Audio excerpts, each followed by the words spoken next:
Welcome, everyone.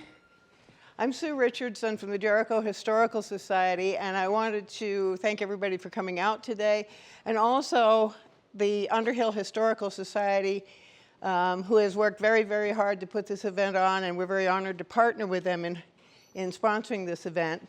I also wanted to just let you folks know that at the Red Mill, we have an awesome display that has just been unveiled about the Burlington and Lamoille Railroad. There's great pictures and a lot of great information there. It was put together by two of our board members, Keiko Williams and Warren Irish, with support from our town clerk, Jessica Alexander, and of course, Gary Irish, who most of us know. So thank you all for that. And we're open right now. Our winter hours are Thursday and Friday and Saturday, 11 to 4. Starting April 1st, we'll open back up full-time, 6 days a week. So please stop by and see the exhibit. It's really an awesome presentation. And now I'd like to introduce you to Scott Tower from Underhill Historical Society, who will introduce our guest speaker.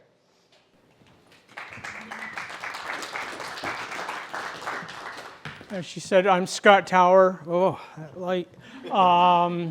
I'm with the Underhill Historical Society. Our exhibits are open on Saturdays during the season between 10 and 12, or 10 and 2. And we also have an exhibit on the railroad. So our speaker today is Jim Jones from Essex. Close. Close. Colchester. Oh, okay. Close enough. Close enough. Take a train. I had not met Jim before. We had Jerry Fox speak to us 5-6 years ago down at the Rawson Library, and I think they have been in conjunction with each other now for several years. Several years. I don't need to say anything more other than here's Jim. 206 slides. I promise I won't spend too much time on any of them. As somebody who's a filmmaker, I know that it's important to keep things moving. So this is a picture of me then and now.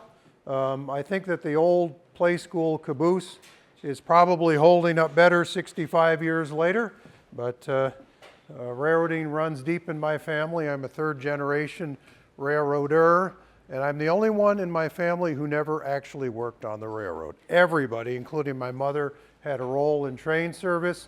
Instead, I chose to do radio and television, and I guess it's my interest in media and love for trains that probably was a good combination for all the books and documentary films that I've done. My interest in the Burlington and Lamoille goes back to about 1968, when my aunt and uncle and cousins moved to Essex Center, and my father showed me where there was a falling down train station in Essex Center. Thankfully, it has been restored by the Fleury family and continues. And I always had an interest in the Burlington Lamoille thereafter. Years later, my brother Mark and his wife Carol, their first home was the North Underhill station. So B&L stayed in the family for a number of years when they started raising their family there. So that's my story. I'm sticking to it. We've got Burlington and Lamoille Railroad, Queen City to Cambridge Junction. So here is Burlington, a thriving waterfront in 1877 when the Burlington and Lamoille construction began. The B&L was conceived for the purpose of connecting the Rutland Railroad at Burlington with the Central Vermont Railroad at Essex Junction and the Portland and Ogdensburg, Vermont division at Cambridge Junction. Burlington Union Station and Lake Street Industry, prominent in both of these photos. One taken from about where the breakwater would be on your left, and then Battery Park looking down south on your right. It was the third largest lumber port in the country. Hard to believe Little Burlington was that big when it came to lumber until the early 1890s. So here is a snapshot of the Burlington and Lamoille Railroad. By 1870, Vermont's basic rail channels were established, Most of the latecomers dreamed of becoming high-volume links to trunk lines only to find their destiny hauling local business like the Burlington and Lamoille. So Daniel Chipman Lindsley was fresh from a year of engineering training at Norwich University, began his career as an assistant engineer on the Rutland and Burlington Railroad in 1850. He went out west, came back, and worked on the Burlington-Lamoille Railroad, and was involved in the B&L in one way or the other for the rest of his life. William Hale was a veteran civil engineer by then, and he conceived the original survey for the Burlington-Lamoille, which wasn't exactly the way it had ended up being a couple of years later, and he figured prominently in the story as well. George Lindsley, who is the brother of Daniel, moved to the Burlington area from Middlebury and later became the general manager of the Burlington and Lamoille, in addition to owning several businesses along the waterfront. So there's a look on your left of the Burlington Union Station, which was built in 1867. So by the time the B&L arrived, it was 10 years old. The B&L's administrative offices, at least one or two of those buildings in that block are still around. They don't look the way they do now, but this was where William Hale and Daniel Lindsley and clerk Henry Clark spent 1875 to 1877 construction years putting together the B&L. So here's an advertisement for 50 laborers to work on the B&L. They're also looking for 10 horses and carts. Construction photos, haven't found any. Jerry Fox, the co-author of the book, had been researching the Burlington and Lamoille since 1968. He didn't find any either. And a lot of the photos that show up in this book are from Jerry Fox's collection, and many of them that weren't came from Gary Irish and other important historical society groups along the line and individuals. And my father, who wrote 24 Vermont Railroad history books. So when he passed on, I inherited his collection as well. So Burlington and Lamoille had some neat little locomotives. This was a standard gauge railroad, 4 feet, 8.5 inches between the rails. Roughly what they figure chariot wheels would be in width is what the American standard gauge ended up being. The Lamoille arrived first in March of 1877. Neat little locomotive. You'll see that it has its tender attached to the boiler. They call that a forney. And that was a Mason bogie. Apparently they were really good on curves, and the B&L had a couple of sizable curves.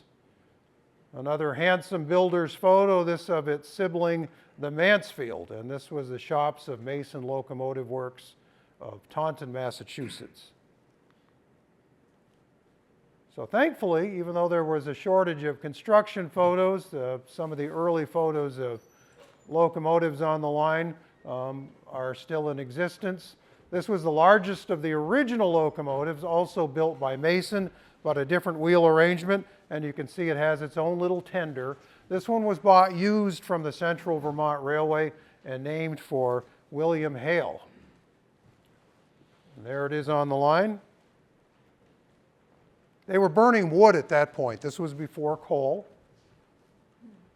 A lot of decisions were made in a smoky meeting room at the Van Ness Hotel at the corner of St. Paul and Main Street.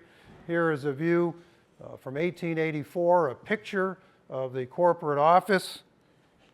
Down in here they had an engine house that they got from the Vermont Central Railroad. Basically, Vermont Central was involved in the Burlington and Lamoille from almost the beginning. And here's a look at the Burlington waterfront and the engine house, and a train that is headed south on the Rutland Railroad. And or it could have been the Burlington and Lamoille originally when they had their original route from Burlington to Essex Junction. And that's kind of a curiosity. When the B&L was first built, it did not use the current track that goes through the tunnel in Burlington and then through Winooski to Essex Junction. It had its own route over well, we'll show you in a minute where it's over, but it is through no man's land for about 8.5 miles back in the day.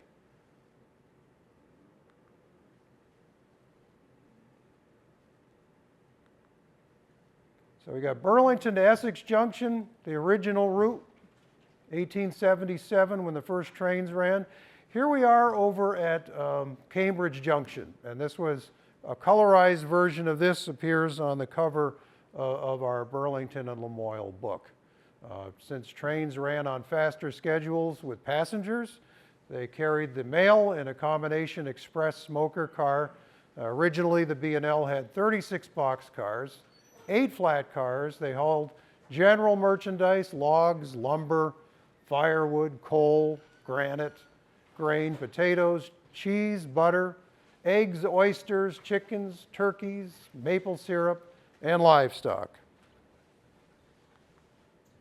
So here's the original route of the Burlington to Lamoille from Burlington to Essex Junction. First of all, this still exists here, this bridge over the barge canal. That was an earlier version of it, and that was how they left town. They paralleled the Rutland Railroad south toward Home Avenue. Here is the original route. Imagine this swinging down into, basically, we're going to show you in a minute what's there now, but this is all shopping plazas. This is I-189, and it's all been developed. There's a map of the original route heading south from the Burlington Yard, paralleling the Rutland Railroad, and then it curves down in Queen City Park area, and then this is where the current 2 shopping plazas are, down there on Shelburne Road over by the interchange, and then down into the watershed of the Potash, and then where the Williston Turnpike is, that is roughly where the McDonald's is there, and then across the street is Zachary's Pizza, and then we keep going. We're at the north edge of the airport, and then we cross the Winooski River and go through the Whitcomb Farm area, and then just south of South Street in Essex, Stevens Park we cross, and then we connect with the still existing Central Vermont Railway, now New England Central, since 1995. So you can see where there was a time when you could still see part of the original route right there. That's all been obliterated. It would have gone like this, and then down into here, and into East Woods.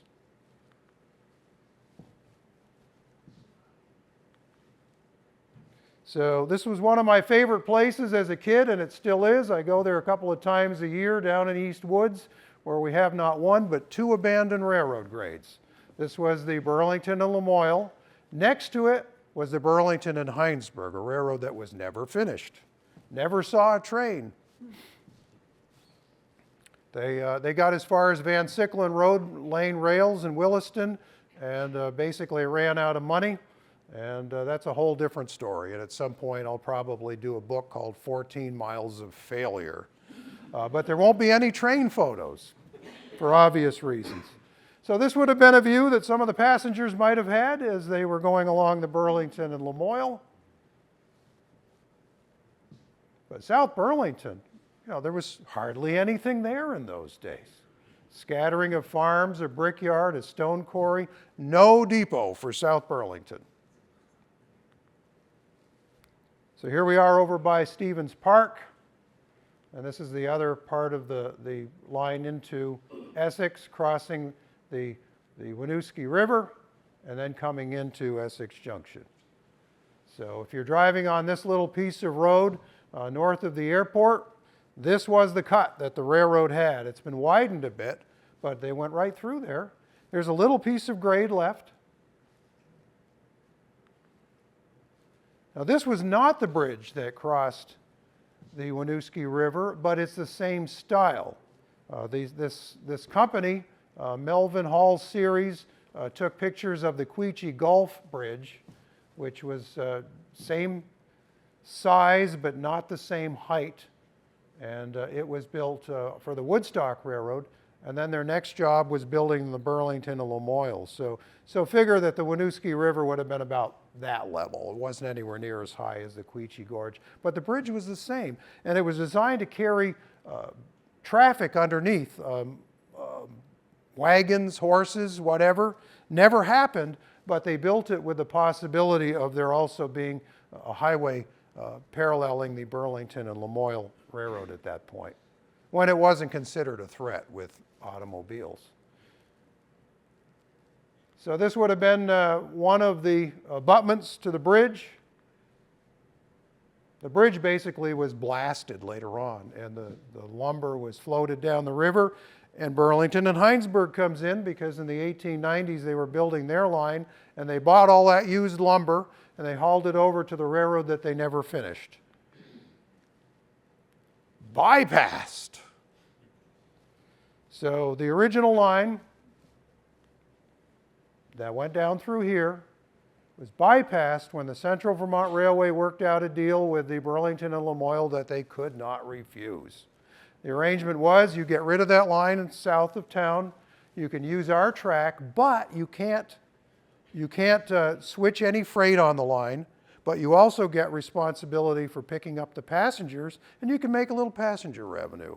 So the CV didn't want to keep sending a lot of trains into Burlington on their branch line when they could get the Burlington and Lamoille to take care of that business as kind of an added bonus. It was a win-win situation. So here we are, we've got the original line from Burlington to Essex. Now we're going to cover the rest of the Burlington and Lamoille. So first of all, we'll start in Burlington at the second Burlington Union Station, the one that still exists, built in 1916. This is a 1920s photo. And basically the trains looked about like this until the 1938 abandonment. A yard in Burlington. It's amazing how much stuff was on the Burlington waterfront at one time, how they packed all that in. So a B&L train generally would have left Burlington, turned around on the turntable, got righted, fueled up, and then they would make their trip to Essex Junction and beyond. So the tunnel, when that was finished in 1861 for the Central Vermont Railway, they bypassed an earlier ravine route that they had that they weren't happy with, and the Burlington and Lamoille got to enjoy use of that tunnel for the rest of its life, except for its first year. So here we are at milepost 3 in Winooski. Winooski Station. It was 21 feet by 51 feet frame depot on Mallance Bay Avenue. Nobody liked the location. Parking was not so good. And there was a lot of complaints over the years about this depot, but it never got anything more than a refurb. Twin Bridge is next. We've got a freight train carrying the goods over the Winooski River at the gorge.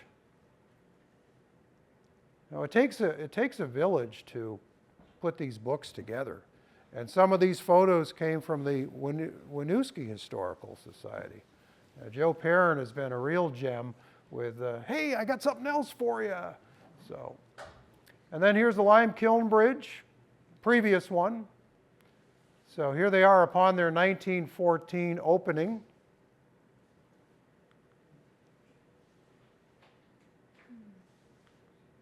Essex Junction, milepost 8.7. So at that point we had W.B. Johnson had a mill there in 1890. We had the corn cannery, Baxter and Sons that opened in 1902, Vermont Maple Company, 1916. Some of the business in Essex Junction at the time. And this was the earlier version of the station that later got a complete facelift and barely resembled that in most of the more famous photos. This is the Essex Junction train station that was shared with the Central Vermont and the Burlington and Lamoille railroads.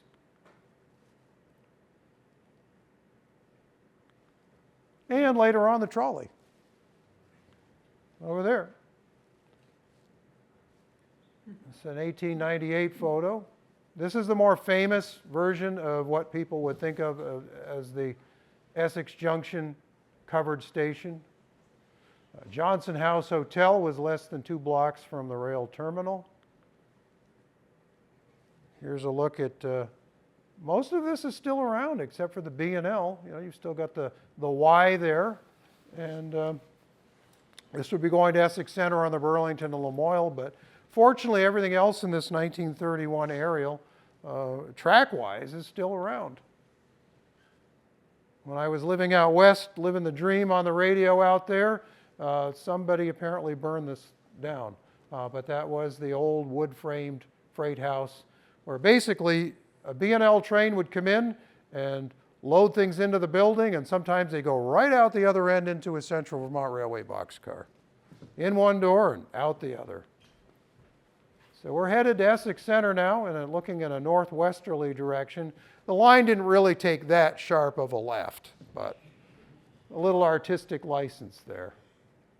So we're heading out of town. My grandfather, grandmother, my mother grew up at 32 Maple Street in Essex. This would be right across the street on Maple Street with a train going right through. B&L has never been too far from any members of my family, it seems. When my grandfather had his new house built at 32 Maple Street, he had grapes that he grew out the back. I can't say it was a vineyard, but we went out picking grapes one time, and I said, "What's that sandlot out there?" He said, "Oh, you'd be interested. That used to be the Burlington and Lamoille tracks." So here's an 1892 map of the Central Vermont Railroad. At that point, they owned the Burlington and Lamoille Valley Division, which is, the B&L had several names over the years, and for a few years they were known as the Burlington and Lamoille Valley Division. So we're going to continue from Essex to Essex Center. Here's Essex Center. My introduction to the B&L. Thankfully, the building preserved. Here's kind of the way the yards used to look in Essex along the highway to Westford. Is that known as Towers Road right there? Is that Towers Road? Yes. Yeah.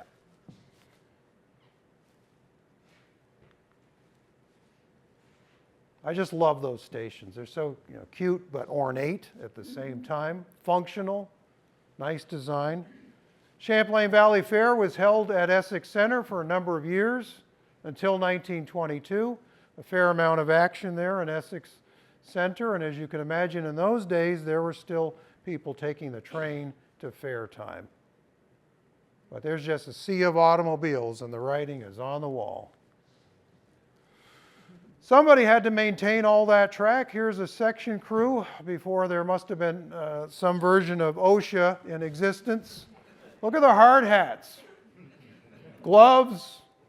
I guess there's some work boots, but goggles, not. Crews were assigned to 7 or 8 mile sections. Veteran laborers were familiar with every tie, stick of rail, wooden trestle, and they were trained to be on the lookout for plugged culverts, beaver dams, washouts, other potential hazards. Essex Classical Institute. They predated the Burlington and Lamoille by 3 decades, but when the train came, that made it easier for students from afar to attend ECI. And sometimes they did. And they did have special tickets for long-distance pupils. You could take the train to Essex Center, stop off and get some candy at the Rice Mercantile. It's amazing and wonderful that all the buildings on the green area there are still with us. They came before the railroad and they're still there after, as is the boarding house. There is a train in there, right there. And there's the boarding house. This would be the road to Westford.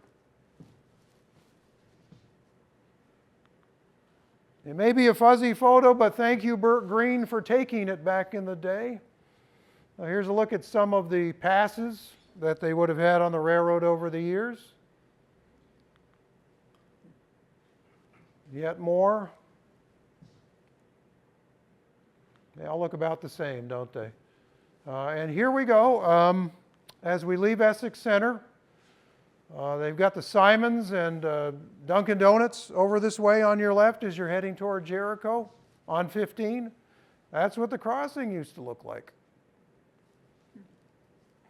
And you'll see the map up there that kind of shows you.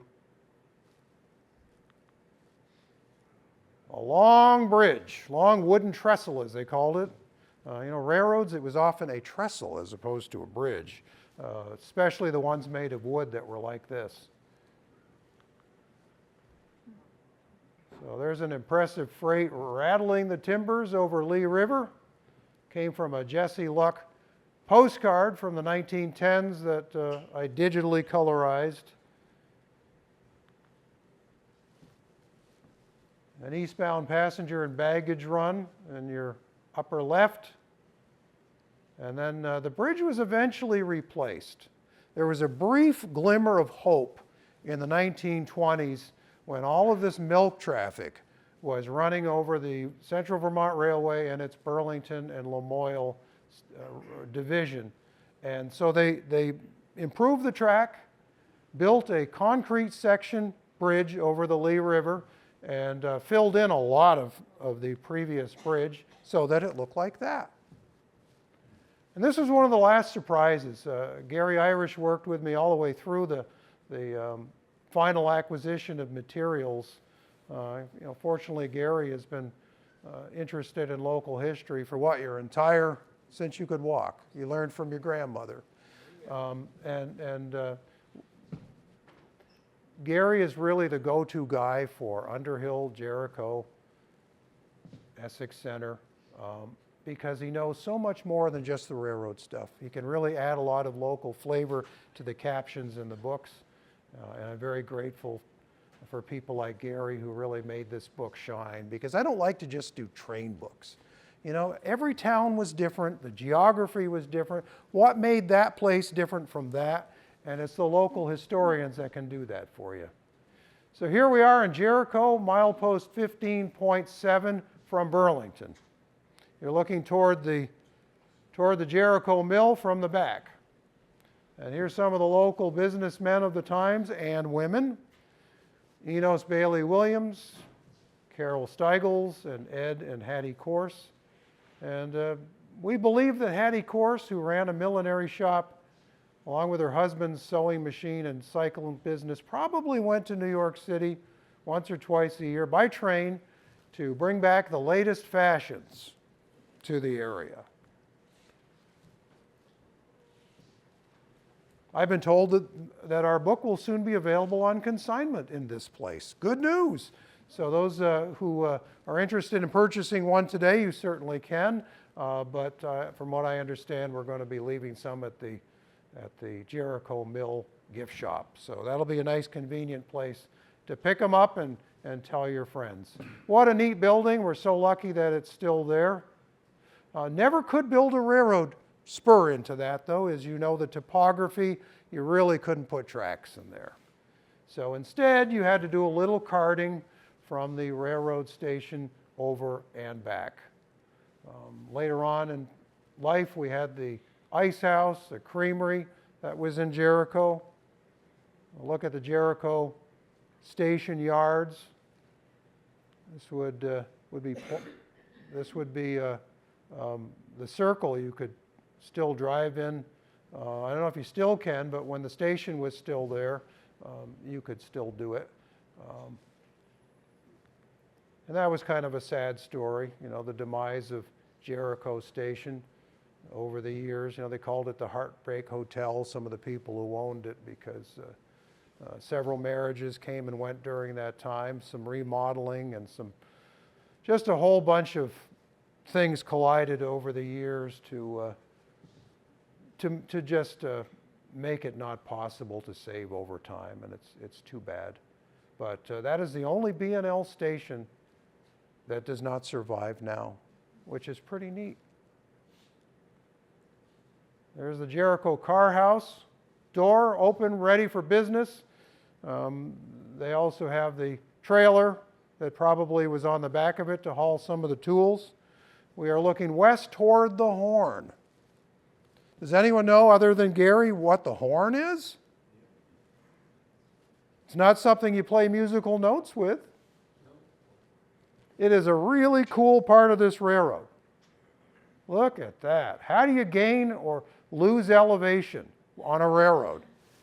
You can't go like this. You've got traction issues. You know, you're fighting the law of gravity.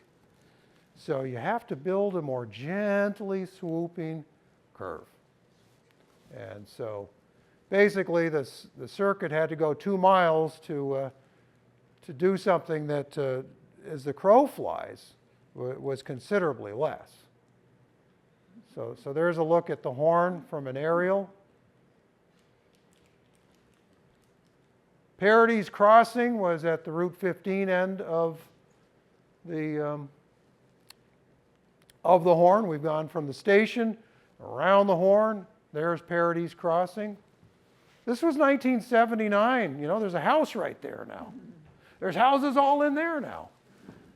So all it took was, what, 45, 46, 47 years. So that view is taken on added importance as you see more development. So here is an actual train crossing today's Route 15, heading toward Jericho. And as Gary and Jerry both like to talk about, the story of the anvil salesman. A guy got tired of waiting for the train, so he figured he'd just walk the tracks. So he walks the tracks, he sees the lights of Jericho, he thinks he's in Underhill. Instead, he's done a circle, right back where he started. And Gary and Jerry both said separately in interviews that good thing he wasn't an anvil salesman. Imagine carrying that weight all that far. So now we head toward Underhill. As we continue on, we've got Riverside first. Several versions of the Browns River Bridge. This one doesn't look too solid. When they started solidifying the line, they ended up building a much more stable one later on. We've got the infamous Jericho gravel pit. And it wasn't just good for gravel on the B&L, but the Central Vermont, since they owned the B&L, they used a lot of the gravel that came from Jericho to keep their main line going. Their main line through Essex Junction. Whenever they had a need for gravel for the roadbed, they could get it from the B&L. Riverside Avenue, down around, or Riverside rather, down around Dixon's. I have a program with Riverside Avenue in it, but that's my trolley show.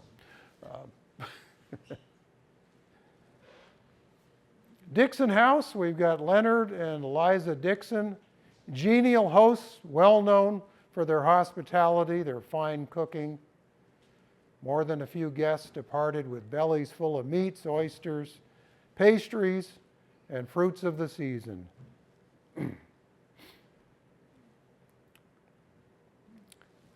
So much logging along this line at one time. 3 acres of logs, 4 34-foot wooden boxcars. Pretty impressive sight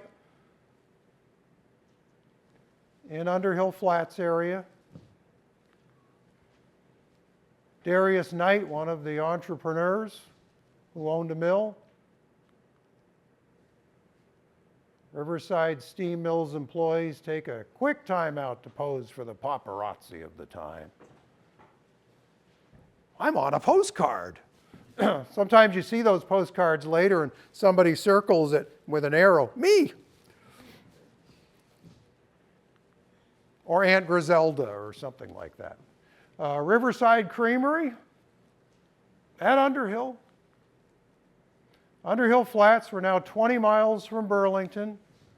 Thanks to the railroad, 4 new sawmills were processing more than 1 million board feet of lumber annually. And we've got the grist mill, Fowler's Warehouse, Steigel's store, over by Jacobs.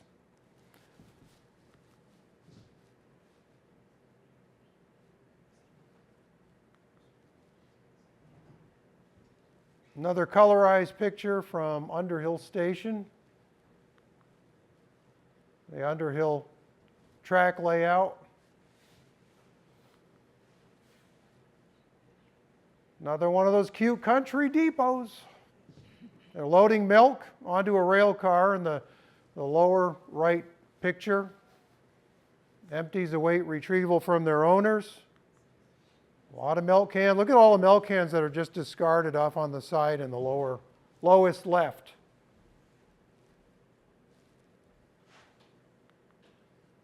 Much quieter time at the station. It is believed that the photographer, it's probably his significant other, waiting for him to get that shot, back in the days when a shot took a while to set up.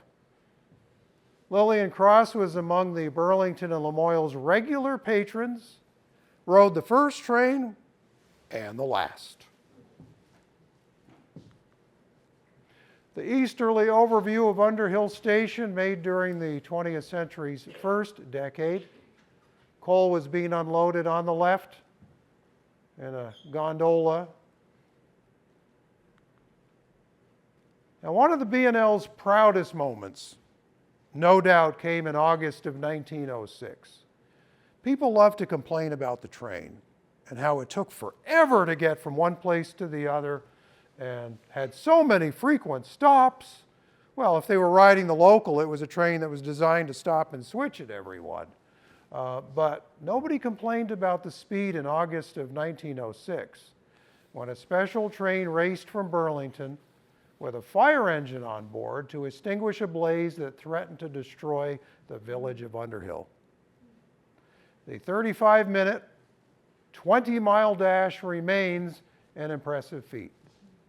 I don't think you could do that on Route 15 with your car, most of the time.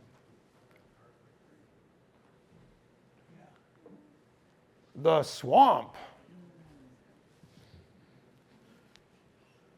This is the roadbed a couple years ago. Several local papers reported a February 1911 response to those curious about North Underhill's lost locomotive. People love to talk about lost locomotives. You know, never let the truth stand in the way of a good story. The heavy engine, which was stuck a few miles above Underhill Station, would remain there until spring. And it wasn't taken out in the dead of night. As you will see, there are some postcards of its removal, and it was actually quite well photographed at the time. What a mess. So engine 328 noses into the icy swamp, pulls a bunch of cars down with it. Remains. Colonel Knox survived. So did his firemen. Nobody perished in that, but it was a mess. Now here's the pictures of the lost locomotive being raised. And basically the locomotive is headed to St. Albans to be completely rebuilt. But there you have it. It was a local celebrity for a few months. So there's your lost locomotive story for the B&L. I have to get a little closer to read this, but on the postcard it says, "I am the CV engine number 328 that ran off in the mud while hauling freight. It was near Underhill that I dove down in the slime, and Colonel Knox was the boss of me at that time. He tried his best to hold me in check, but nothing could keep me from having a wreck."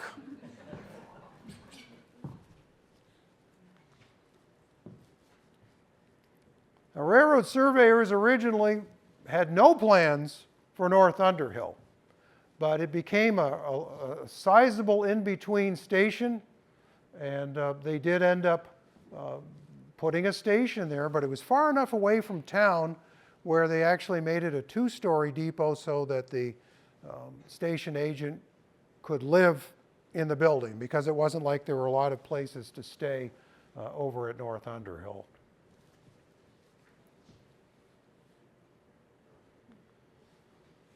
So it was what's known as a flag stop. You really have a hard time seeing it, but as you can see, I don't want anybody to miss the flag. It's right down here. And if it's a flag stop, it means that the train will only stop and pick up passengers if they see the flag out. Otherwise, they just keep on moving. And this was the small yard at North Underhill, which was in our family for about 7 years, when my brother and his wife owned the North Underhill station from 1985 to about 1992. There was a boarding house there for the crew members that was there for a while as well, because you can see double track through there. There was a passing track for there. Now this is what they called a cornfield meet. Another accident in the general vicinity of North Underhill. Actually, we're closer to Cloverdale at this point, the next stop on the line. Impact from the collision caused wooden baggage cars from both trains to telescope. You see the tender is buried by the baggage car. Most of the tender is buried from the baggage car. I bet that coal went flying.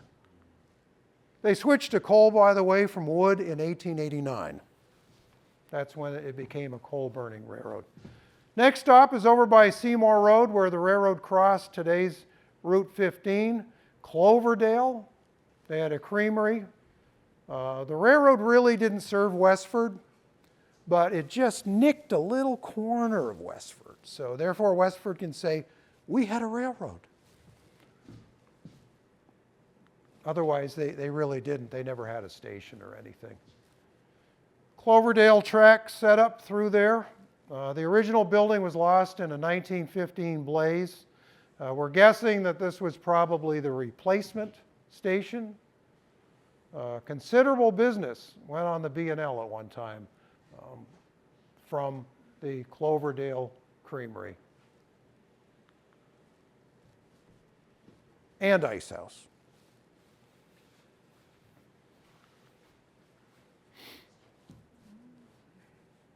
Sometimes people only took pictures of the railroad when something like that happened, derailments, and there are plenty of derailment photographs. In fact, some authors have done books on nothing but train derailments. So when we put together the books, we don't give a full page to one of these pictures. We have a nice little collage as we do here. So we've got a 1904 derailment 2 miles west of Cambridge. Baggage car, smoking car, and a coach were prevented from toppling into the Lamoille River by a stand of trees along the riverbank. And you can see how they used some pulleys or chains or something to yank it back onto the tracks from the river. So the B&L has crossed over its highest point between North Underhill and Cloverdale, and then it begins its descent to the Lamoille River, as we're almost to Cambridge.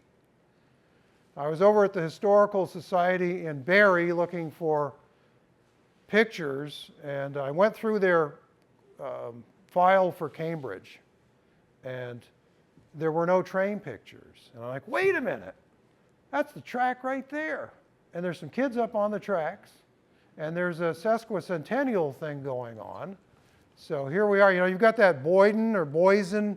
Boyden.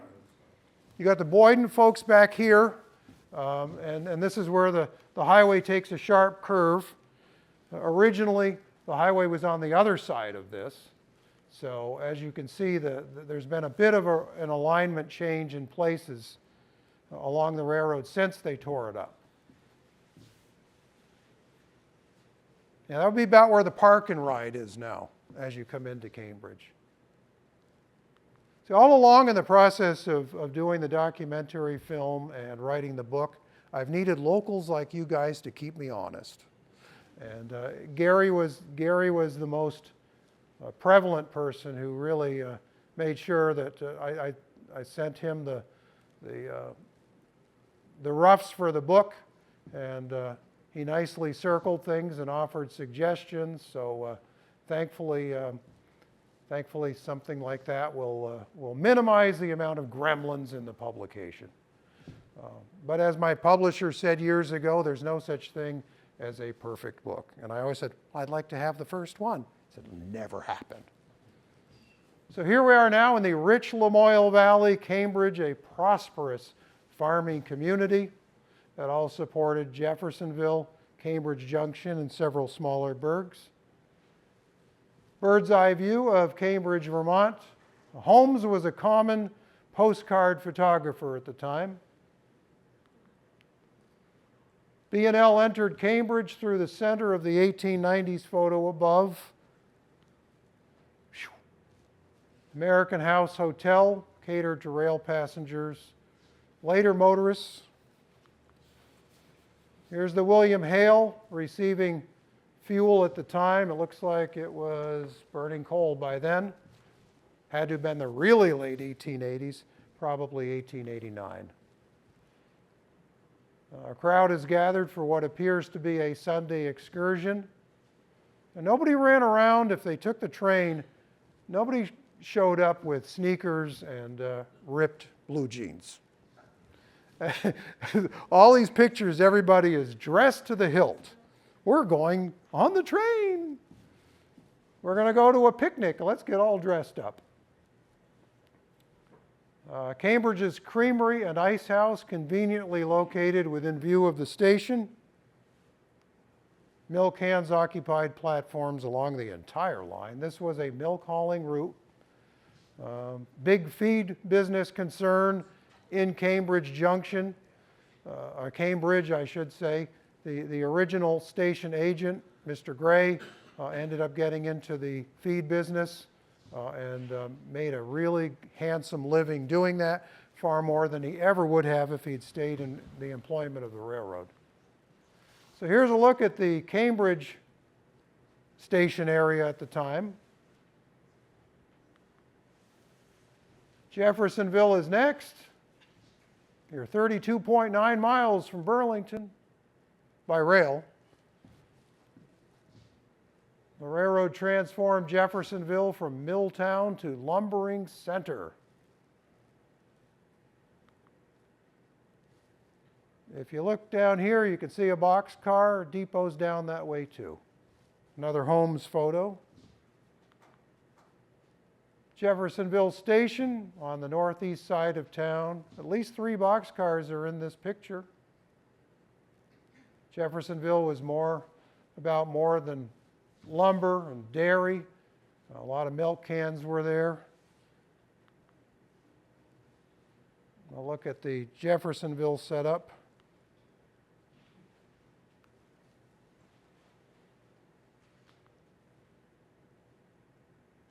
We're almost to the end of the line.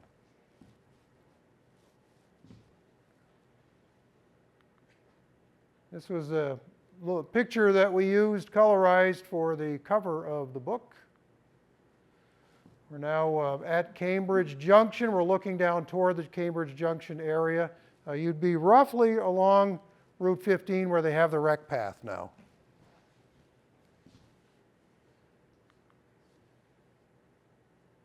Coming into Cambridge Junction, and this is where they got together with the St. Johnsbury and Lake Champlain Railroad. Later on, St. Johnsbury and Lamoille County Railroad. And at first, it was the Portland and Ogdensburg, Vermont division. So there's Cambridge Junction, 34 miles from Burlington, a prosperous hamlet as of 1910. You've got the 2-story frame station there. I have to squint to find that. Business district and tracks along the Lamoille River are largely obscured by trees. And seen from the other side of the river, you can see the station, freight house, some of the homes there, businesses there.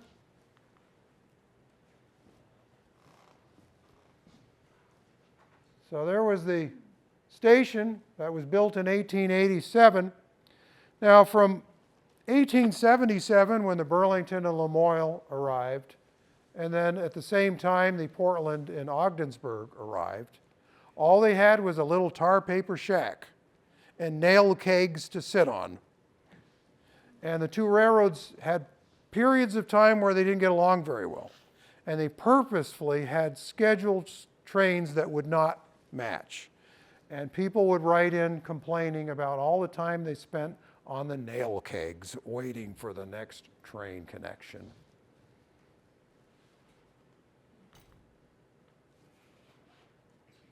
So there they are building the covered bridge, which is still there with us today. Cambridge Junction depot and yard facility about 1910. Of course, they had the annual Christmas tree harvest. That was big business.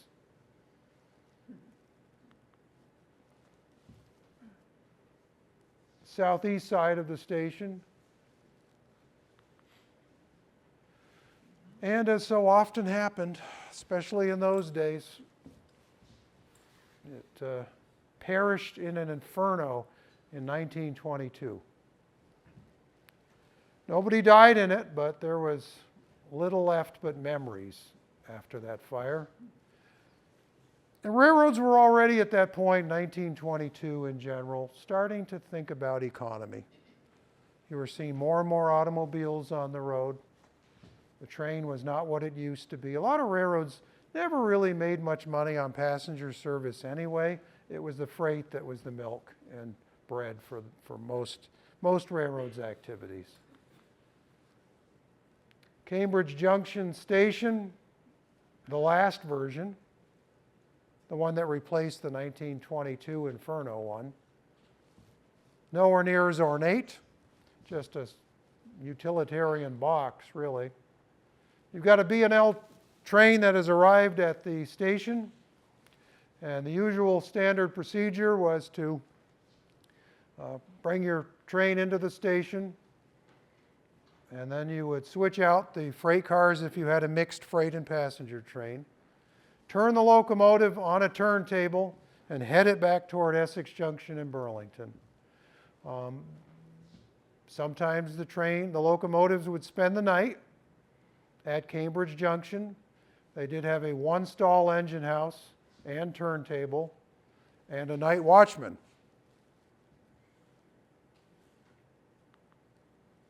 Here they are turning on the turntable. Number 455 goes for a spin. Flood of 22 affected so much in the northern half of the state of Vermont. Really, the whole state, one way or another, seemed to be affected. Burlington, Lamoille, not as much as some of the other lines. I mean, the Central Vermont Railway main line was just decimated in places. The Richford line, I did a book on that, not too bad. Burlington was wiped out. There wasn't a train for almost a year. But they fairly quickly got the B&L back into shape. And in part because they wanted all of that gravel from the gravel pit in Jericho to rebuild the line. But just imagine this much water in Cambridge. And you can see the high water mark on that monument in Cambridge over by the country store and the post office. Shows you where the water was at one point. One way to save money in 1927, let's replace some of the steam locomotives when we can with a gas-powered, self-propelled motor car. We only need to have one guy operate the thing, one conductor, no steam locomotives, a lot less money. Next best thing to taking a bus. Whoop, I spoke too soon. Somebody decided they could make some money running a bus route from Cambridge to Burlington, paralleling the B&L. Ray Nichols. He was a convenient alternative to the passenger timetable of the 1930s. I mean, every time that B&L train stopped and did some switching, it was costing somebody some time. Mr. Nichols just kept on going. Well, the Burlington and Lamoille time was running out. Sand was rolling through the hourglass. A petition was filed for abandonment. The petition was approved by the Interstate Commerce Commission anytime a railroad wants to have its tracks torn up, they have to appeal to the ICC, and then hearings are held along the line. People can say, no, we object, and then it can slow things down. There wasn't too much objection with the Burlington and Lamoille in 1938. We did talk about Earl Cross's mother, who had ridden Lillian, who had ridden the first and last B&L trains. Well, her son was a local shutterbug. And fortunately, he took pictures of a lot of things, but he was more into covered bridges and wildlife. But in the last year of the B&L, he said, you know, this is going. I ought to take pictures of that. You know, thank goodness. Any historian of the Burlington and Lamoille Railroad knows that thank goodness for Earl Cross. He had high quality equipment, a good photographic eye, and he caught at least the last 15 miles of the Burlington and Lamoille in its final years, virtually like nobody else could have. Two old-timers rode that first train, and two old-timers, the same two, rode the last train. I looked in the newspapers and I kept hearing about L.A. Bates, L.A. Bates. It's like, what is his first name? And finally I found his obit. Oh, it was Luther. So we gave him the Luther, L.A. Bates, and Lillian. I kept looking for Lillian's obit. I mean, how old was this woman? She rode the first train. She rode the last train. I went into the 1940s, no obit. 1950s, no obit. 1960s, my God, was she 100? Yep. And she was pretty healthy right up till near the end. So, you know, I think it was about 1973. Maybe there is a Lillian Cross family member here. Who knows for sure? But she had a good long run, and it far outlasted the Burlington and Lamoille. When I was doing the film documentary for the B&L, which went on DVD back in 2011, I was fortunate enough to be able to interview Jack Whitcomb, who was the youngest of the last 20 riders of the train. So I interviewed him and got his story, and we included it too late for the documentary because that came after, but he's in the book. And he said, I rode the last train and I had the ticket for it. And he said, when they were tearing up the tracks, we were mischievous kids, and we got one of the motor cars from the guys who were tearing up the tracks. And on the weekend, we started it up and we went to Essex. But we couldn't figure out a way to pump it back uphill. So we left it and we walked back home to Jericho.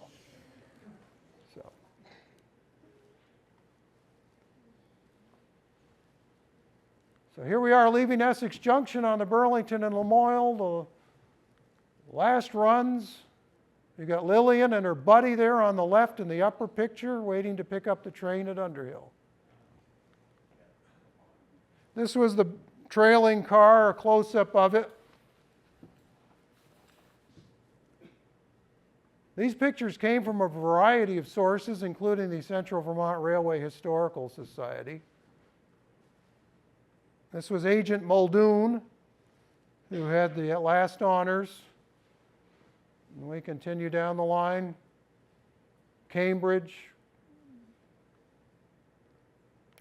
Cloverdale, Cambridge Junction. We're going to turn around on the turntable. Last run.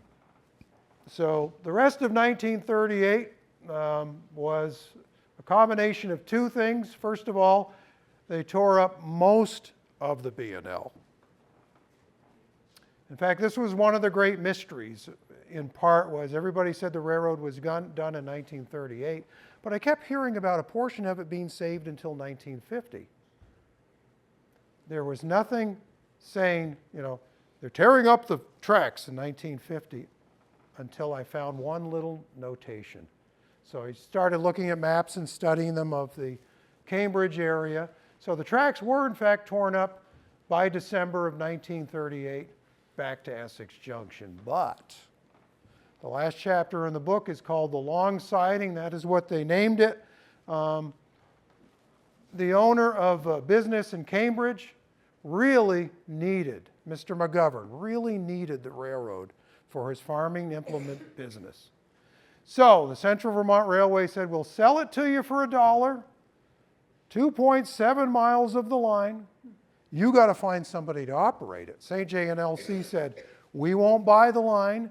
We will maintain it if you pay us, and we'll run trains on it as needed, but we will take no responsibility for that track.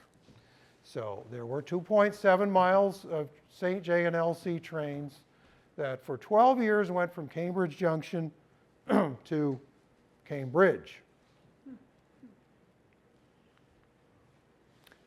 T.J. McGovern, he had the business that kept the line going to Cambridge for a while, Cambridge Borough. There he is. Here's an advertisement in the paper. We've just received a carload of new IH-45T balers. We haven't room to store them. Our warehouses are full. So the entire carload is yours at prices you may never see again. They're at the railroad siding in Jeffersonville. So come in and let's talk price. So John McGovern assumed the family business when his father T.J. passed in 1947. They say that young John was a natural businessman. Another reason the line stayed in those 2.7 miles, we had Abner Bell's Jeffersonville lumber operation. They were still a rail service. And Bell teamed up with his son-in-law, Jonathan Gates. They formed Bell Gates in 1943. So they used this portion of the Burlington and Lamoille. So there we are with some Burlington and Lamoille tracks still going into Jeffersonville in 1954, while the road to Smuggler's Notch, that whole section, that was taken up in 1950. So here's a look at some of the Bell Gates operations. You never know what's going to happen. I was at a train show yesterday, and a man comes with this picture. And he said, I saw that picture in your book. I have the original. I wanted to show you the original. And he did, and he told me the name of, I think it was his uncle, that guy there, who was in that picture. And Jerry Gates represented a third generation of a thriving Jeffersonville lumber operation, preceded by Abner Bell, and Jonathan Gates guided it into the early part of the 21st century. And then there was Jack Corse Sr. And they expanded their business in the 1950s. That included delivery of propane cylinders. He was a fuel business, kept that storage tank farm in Cambridge Junction. As long as there was rail service, he was still using the train right up until the end. So the first diesel showed up in 1948. This is coming off the former Burlington and Lamoille track. And then later on we had the Lamoille Valley Railroad Company that very briefly operated trains from Cambridge Junction, just a little piece of the line that stopped short of the crossing of Route 15. And the rails were still in at Route 15. Some of you may have driven over them and felt it until 2012. And then when they built the traffic circle, they finally took them out. So here is our parting poem from T.J. Sheehy.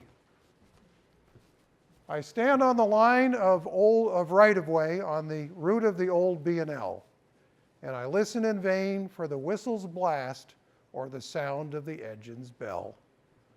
For the rails are gone from rotting ties where the noisy wheels have run, and the cindery bed gives grudging life to wild blooms in the sun. But local trains for local folks, their schedule kept each day for travelers both old and young, or errands grave or gay. And sturdy freight cars in those years, yon weed-grown siding new, with names of seas and states and towns, the whole wide country through. All these have gone, and railroad crews no more the trains attend through Essex, Jericho, Underhill to Cambridge round the bend. It's been said somewhere I've heard, not all the powers unseen can make that which has occurred as if it had not been. The end.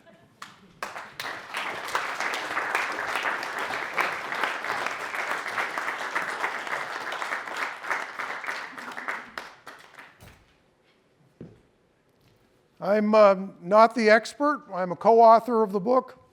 Jerry Fox could not make it. I knew the allergies would eventually catch up, but we got through the show. If you have any questions, I have gotten Gary to agree to help us with the Q&A section of things.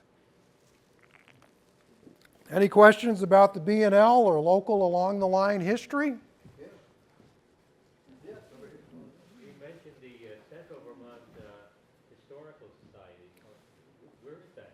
The Central Vermont Railroad Historical Society is for fans of the railroad, which went all the way from East Alberg, Vermont, down to into Connecticut, right down on the waterfront in New London, Connecticut, and all the various little branch lines that ran off from the CV.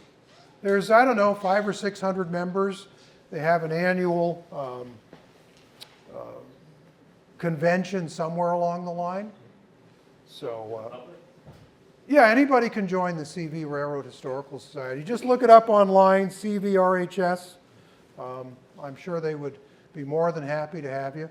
Every year they have a meeting, group meeting somewhere along the line, and when they get up to this part of Vermont, they'll probably either have me do the B&L or the Richford branch or the Burlington Essex line, something like that. So it is the Central Vermont Railway Historical Society. Yes, sir. Where is the Jericho gravel pit, or was? This is a Gary question. Is Gary Mike? Oh. Yeah, Cool. He got me. Cool. Kind of, well, in back of the Jericho Plaza.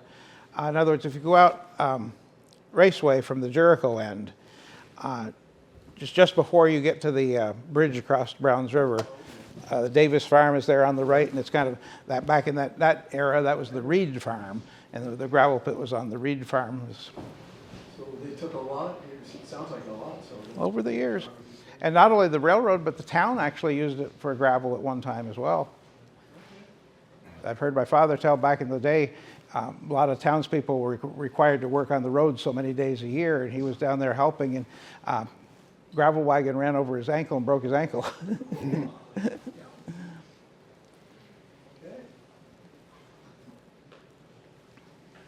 That's all, folks? Oh, way in the back, we've got a question. Any guess about how long it took to go from, say, Underhill to Burlington? The time schedule would have been a couple of hours. Sometimes there was a layover in Essex Junction, especially in later years. You might have to go from Burlington to Essex and then get a separate train to go out the Cambridge branch. It really depended on the time period.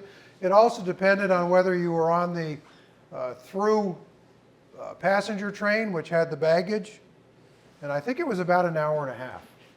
But a freight train might be 5 hours if you were going to ride a mixed freight train, because they stopped at every station, and they might conduct their business and then continue on. So you had to kind of know if you were riding the local, that was going to be the slowest way. They called it the local. It stopped. I mean, it was a flag stop too, so it really depended on whether you rode the so-called mixed local or whether you took the fast train through, which would have included the mail. Because back then the mail was the priority, and so that was where they put the passengers on there for time-sensitive transportation. Saw another hand somewhere over here. Do you know of a derailment that happened here in Jericho as a kid in the early 80s? kind of northwest of here, we would play in the woods, and there was an obvious smokestack that looked like from a locomotive. And we would find old penicillin bottles and alcohol bottles and things like that. So we had conjured it up that it was a train wreck. It could have very well been a landfill too, but it was off. The trail that we always played on was, you know, a clear, wide track through the woods, which I assumed was an old railroad bed. Don't know that I have a good answer because I'm not sure exactly where in Jericho you're talking here. So there's the old bridge supports just by the Um, mouth of the by- Browns and Lee River. Yeah. So if you were to go north of there, but stay on this side of Route 15, like where Griswold Street is. Okay, so you're going up around the Horn and so Yeah. forth. So it would be kind of deep in the woods there. There was a big ravine, but a very clear path that, you know, would have been the width of railroad tracks and things. And so if it wasn't a derailment, I'm going to still keep it in my head, in my childhood imagination that it was, but I wondered if you knew of an actual one. You know, there was some amount of derailments, but you know, nothing that I'm aware of that would have been, you know, resulted in something like that. So my guess is this may have been a dump. It was a convenient place beside the old roadbed. Railroads did not leave scrap steel lying around. So it became something else. You know, that was one thing that happened at 1938 when they were scrapping the line. A lot of the passenger cars and so forth, you know, these things are obsolete by that point. And so they got taken to the gravel pit that we were just talking about near the raceway, and they'd strip off anything that might be useful. I understand there's a house in town that has some paneling that came out of a railroad car. I know when I was a kid, we had a chair in our house that was upholstered with some of the material off from the railroad car seats. So they salvaged anything like that that they could. Also, we had some tin roofing that was roofing off of railroad cars. And after they'd salvage anything like that that they might find useful, they'd set the car afire, because these are wooden cars. They'd set the cars afire, burn all the wood off, and then whatever scrap iron is left goes off for scrap iron. Thank you. Richard? Where is the Underhill Historical Society display? They have the Underhill District 5 schoolhouse in Underhill Center, and they have that in the schoolhouse there. Gary, Ed, and Jim, do you know if there's any records, any remaining documentation of the structures, like the infrastructure, like the bridges, or does the town have some of that information? Not particularly. And I don't know if In the book, I have pictures in the back, drawings of the depots. So there would be architectural drawings of what the stations were, measurements for modelers that were put together. But I've seen no actual right-of-way, like bridge design. Basically, when the New England Central took over the Central Vermont Railway in 1995, just ahead of all that, in St. Albans, the headquarters for the railroad, they were sticking chutes out the windows of their archives, which was basically an office building, and there was a dump truck waiting to carry that stuff away. Fortunately, Jim Murphy was able to save some of it, but you can't save all of it. So we don't know how much stuff is in a landfill somewhere or recycled. one thing that is in this display that got mentioned that's just been opened up down at the Chittenden Mills and Jericho Corners is there is a map, I guess you'd call it, from it was found folded up in the Jericho land records that shows a section of the track. So it shows like the right of way and, you know, nearby landowners and so on. So there's some information. And I have seen they have some other prints of some other portions of the railway. So it's some information, but limited. I think we saw some hands on this side. Front row, please. I was curious if you had a map in your book, or the best place to locate a map of the railroad. Oh, there's all kinds of maps of the railroad in the book. Yeah. You know, there's generalized maps of the whole route. If you were looking for something specific, as I say, this display down at the mill has the actual right-of-way maps for the town of Jericho, the part that went through the town of Jericho. So I mean, in great detail. So depending on how much detail you're looking for. They had some colorful maps, circa, what was it, 1905, 1910, of the railroads in Vermont. And we've done closer sections of, as we did some of that in this presentation, of the section so that you can see the railroad. It's not just a big overall map of the railroad, but from one town to the next, things like the Horn, which was a really interesting part of the design of the railroad. Because railroads had to maintain a 2% or less gradient in order to continue to easily operate a standard locomotive. If you had much of a steeper grade than a climb of 2 feet for every 100, you'd need more locomotives. And back in the days of steam, every locomotive required an engineer and a fireman, and 2 locomotives that were in service. Whereas with diesel locomotives since then, you do what they call MUing, multiple unit, and they're all electric. So you've got your engineer and a conductor. You don't need a fireman for diesels. They don't need coal. And then whatever they tell that locomotive to do that they're running, it will send electrical impulses to the trailing units. So you have all that power. But that didn't exist when this railroad was built. So you did whatever you could to avoid a climb, minimize the grade.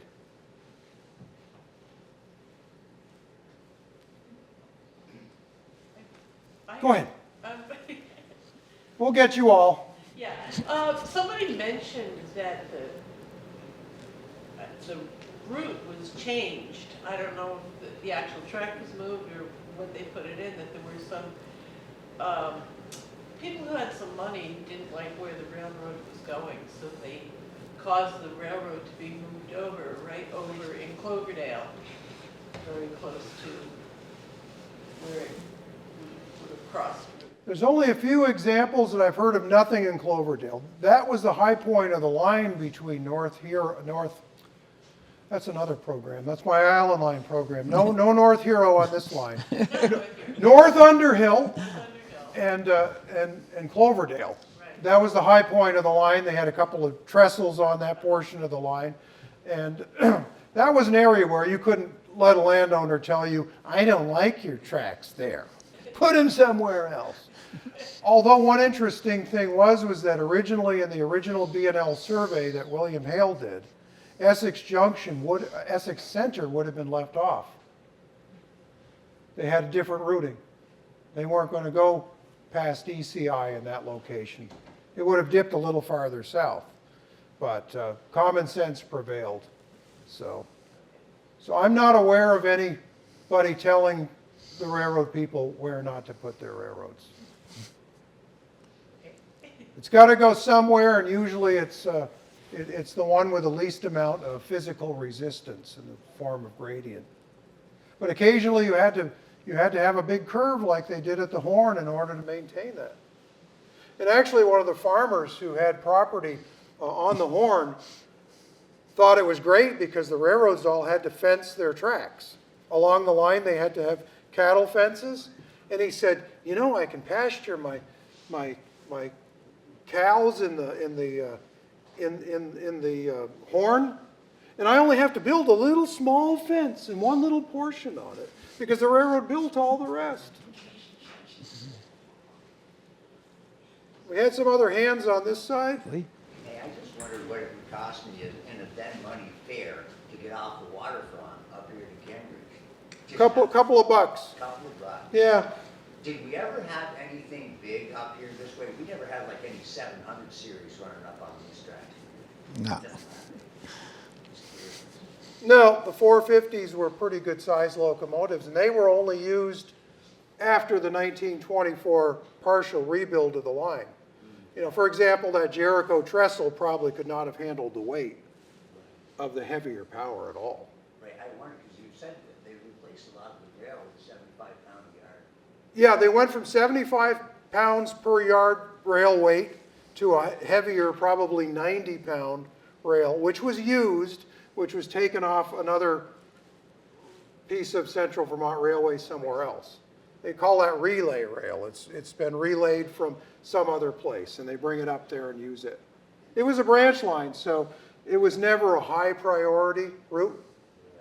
But because of the milk traffic in the 20s, for a while it justified that connection with the St. J&LC at Cambridge Junction to have an upgraded line.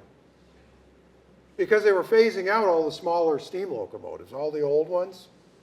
So I'm sure it made a decent tax write-off too. Sure. We saw some other hands on this side. Yes, sir. We'll go with you first. So some people make gobs of money on railroads. Did anyone make a lot of money off of this railroad?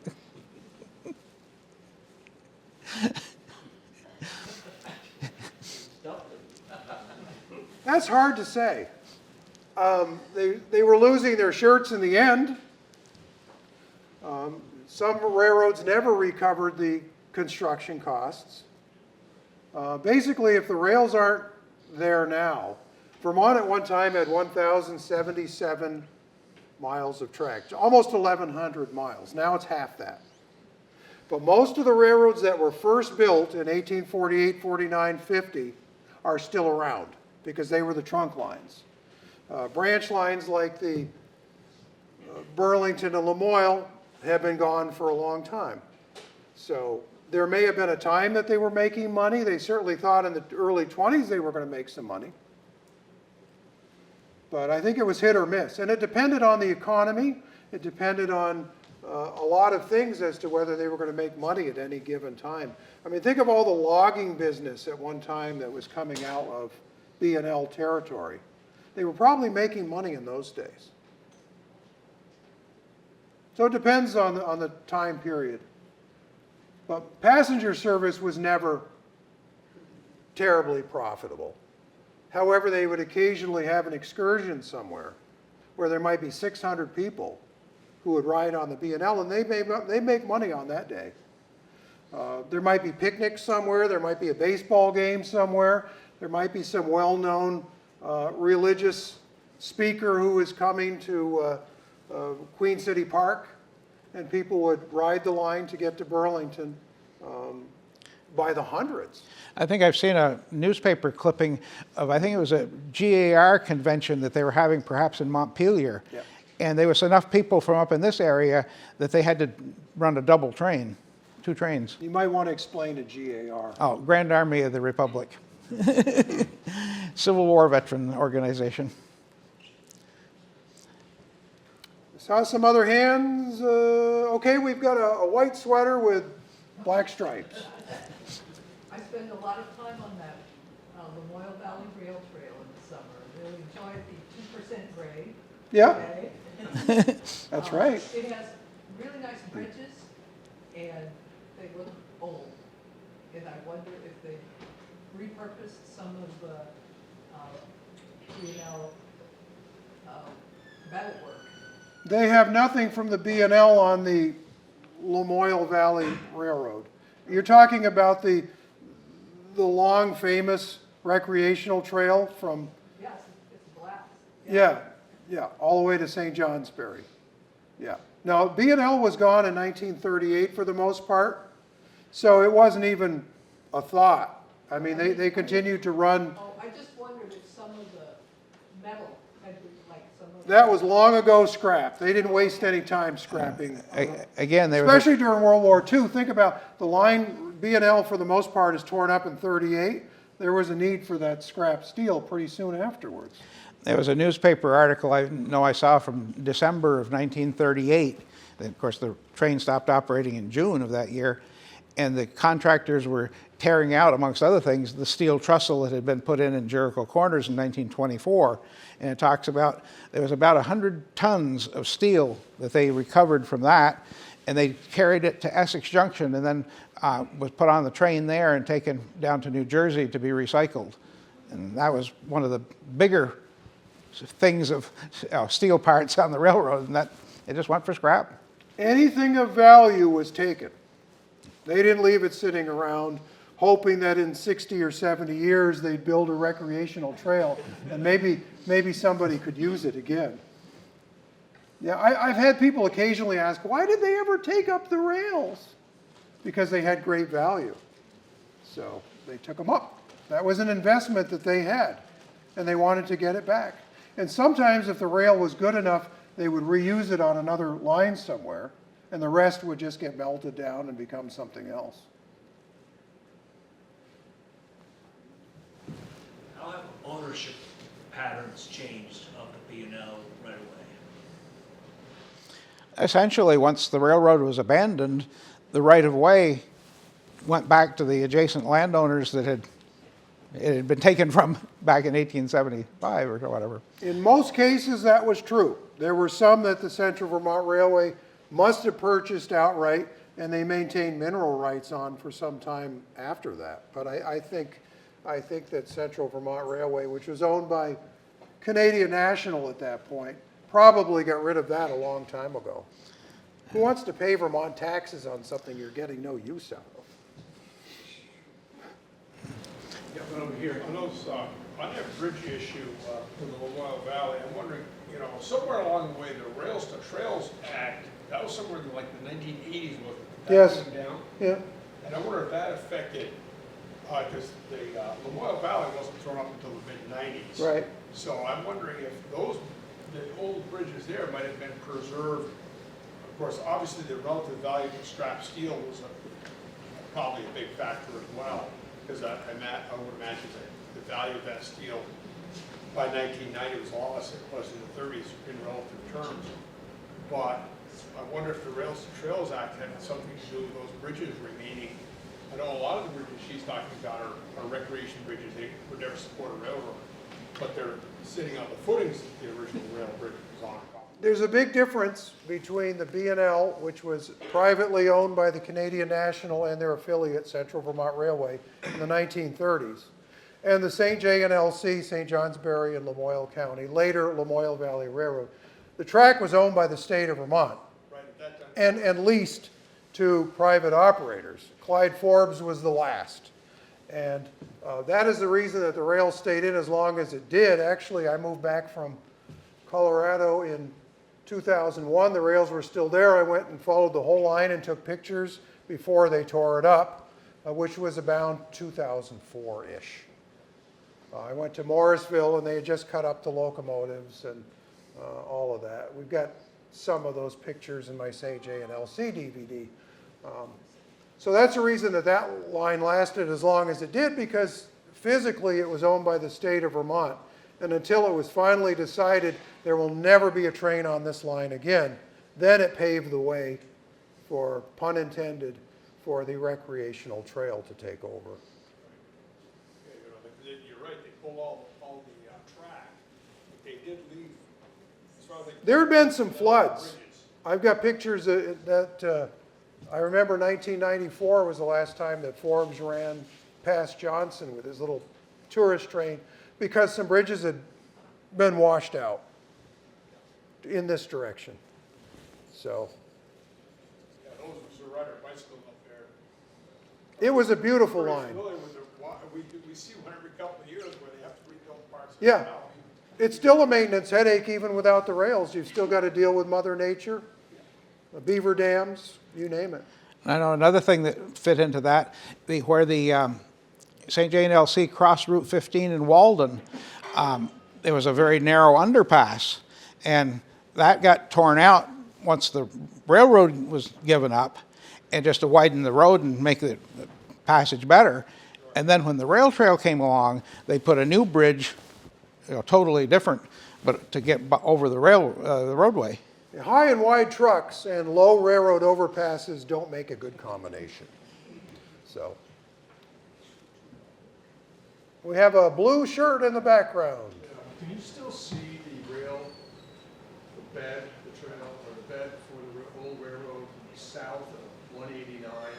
It's Yeah, go into East Woods and you can find it. There's a trail, you have to go down an embankment, and you'll see the Burlington and Heinsberg first, and then the Burlington and Lamoille next. B&L had two bridges down there in East Woods, and you'll see them both. And if you're on 189 certain times of the year, you can during the summer, you can't find it. In the fall, especially if there's a light berm of snow, you can follow the roadbed for both railroads in there, and it's actually pretty cool.